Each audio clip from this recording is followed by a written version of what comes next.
Sir, जो किसान आंदोलन अभी स्थिति बन रही है पिछले 3 महीने से चल रहा है और सरकार और किसानों के बीच बातचीत भी बंद हो गई, इसको लेकर क्या कहोगे आप? ऐसा है, सरकार के अंदर भी बुद्धिजीवी वर्ग बैठा है और किसानों के पास भी बुद्धि वर्ग है। जहाँ बुद्धि से बुद्धि टकराती है ना, उस बात में असमझ की स्थिति हो जाती है। क्योंकि जब असमझ की स्थिति होती है वहाँ बातचीत नहीं होती, क्योंकि वो माहौल दूसरा हो जाता है। अब किसान भी क्या करें, किसानों ने जब इनसे 11 बार वार्तालाप की, जो उन्होंने प्रस्ताव रखे, सरकार ने उन पर कोई गौर नहीं की और ना वो उनसे टसमस हुए। तो किसान भी क्या करे बेचारा, वो तो रोडों पे बैठा है। सरकार एसीओं में बैठी है, सरकार ये बड़ी बड़ी गाड़ियों में, हवाई जहाज़ों में, हेलीकॉप्टरों में चलती है। सरकार ने तो मतलब इस बात की कोई तकलीफ़ नहीं, लेकिन किसान को तकलीफ़ है। किसान बेसहाय असहाय, मतलब फिर भी अपना निर्धन अवस्था में, आर्थिक हालात भी उसकी मतलब कमज़ोर है और फिर भी वो इस सरकार से लड़ाई लड़ रहा है। ये समझो कि वो उससे कई गुना मजबूत है आज भी, क्योंकि जो सरकार से मुकाबला कर रहे हैं वो मतलब सेना नहीं, वो एक अपनी किसान कौम है। वो बड़ी एक बड़े सहाय, मतलब बड़े एक नाजुक उसमें आते हैं। इनके पास कोई पैसा नहीं है, इनके पास कोई हथियार नहीं है, इनके पास अपनी बुद्धि भी नहीं है कईयों के पास। तो ये बेचारे क्या करते हैं कि मतलब ये भगवान के भरोसे रहते हैं। भगवान राम बरसे तो फसल हो जाए, 10 मरदाना में आगे खर्चा कर ले, और नहीं बरसे तो अपना वो बेचारे कहेंगे परमात्मा अगली साल देगा। लेकिन इन किसानों के साथ उसने मोदी जी ने, मैं ये कहना चाहता हूँ एक बार कि मतलब जो किसान है, मतलब इसको मत सता मोदी जी, ये भी एक इंसान है। अगर कोई ये विदेशी नहीं, इसका वतन भी हिंदुस्तान है। मैं तो ये कहता हूँ कि इन किसानों के साथ जो तानाशाही चल रही है और जो भी इन पर बर्बरता की जा रही है, वो मतलब भगवान के मंदिर में भी नहीं करनी चाहिए। मतलब और तो क्या, इनके ऊपर तो कर ही रहे हैं, वहाँ भी नहीं करनी चाहिए जहाँ हमारा पूजनीय स्थान। ये पूजनीय लोग हैं, लोग इनको पूजते हैं। अन्नदाता पूजनीय के होते हैं, क्योंकि ये कमा करके मेरा पेट भरता है।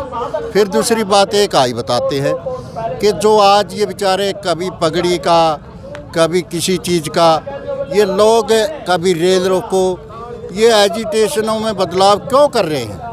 ये लड़ने के लिए नहीं कर रहे, ये सरकार को चेताने के लिए कर रहे हैं कि सरकार जाग जाए और सरकार ये सोचे कि उनकी भी सुनो।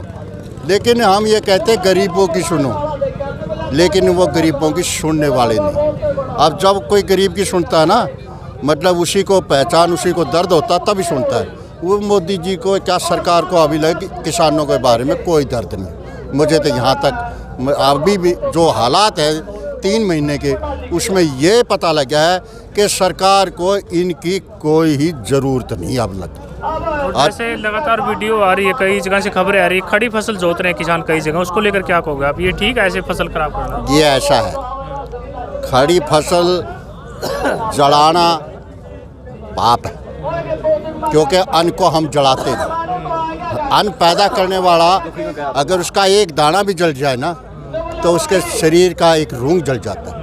क्योंकि अन्नदाता ने कभी आज तक अपने अन्न को बचाया है, जल से भी बचाया है और आग से भी बचाया, वो बचाता है। वो तो बेचारा खिलाड़ में उसको मतलब अच्छे समार समूर के मतलब अपने घर में डालता है या मंडी तक पहुंचाता है। ये ऐसा है कि कहीं कुछ हुआ होगा, आवेश में कोई शब्द निकल गया होगा, लेकिन अन्नदाता कभी ऐसी सोच नहीं रखता कि हम अनाज को जलाएंगे। अनाज को बचाना किसान का परम धर्म है। उसने फसल को अपनी रखवाली करता है, दिन में भी करता है, रात को करता है, सींचता है, उसको खाद देता है, उसको बच्चे की तरह पालता है। अपने बच्चों को किसान कैसे जला देगा? नहीं, ये ऐसा है। कई बार क्या होता है, जबान हो सकता है वक्त आगे फिसल गई हो हमारे नेता की, लेकिन मैं इस बात को पे नहीं जाना चाहता। मैं तो ये हमारे किसानों को यही कहना चाहता हूँ आपके चैनल के माध्यम से कि इस बात को ज़्यादा तुल न दें, वो ऐसी सोच न रखें, क्योंकि अन्नदाता बच्चों की तरह अपनी फसल को पाल पोस के दूसरों को दे देता है, उसका इतना बड़ा त्याग होता है। आप क्या कहोगे इसको लेकर, जो फसलें अभी खराब करने की, नष्ट करने की आ रही है खबरें? देखिए, हम इसका पक्ष में नहीं हैं जी, क्योंकि जो इस तरह का जो डकैत ने जो आवाज़ निकाली है, तो ये अभद्र है, क्योंकि किसान और जवान उन्होंने तो एक सांकेतिक चेतावनी दी थी सरकार को, हम लोग इस हद लग जा सकते हैं अगर आप लोग नहीं सुनोगे तो। नहीं, ये ऐसा शब्द कहना नहीं चाहिए था। ये चेतावनी का शब्द नहीं है, चेतावनी है मतलब हम आंदोलन जो चला रहे हैं, मतलब रेल रोको हैं भाई, 1-2 घंटे के लिए सड़क जाम करो अपनी आवाज़ सुनाने के लिए। लेकिन जो ये क्या है, ये मैं इसको उचित नहीं मानता, क्योंकि फसल जो है किसान की बहुत प्यारी चीज़ है और किसान इस हद तक नहीं जाएगा, क्योंकि हम अन्नदाता हैं और देश का पेट भरते हैं। अगर हम अपनी फसल को इस तरह से नष्ट करेंगे, ये तो बेशर्म सरकार है, ऐसा कदम हम नहीं चाहते। जी।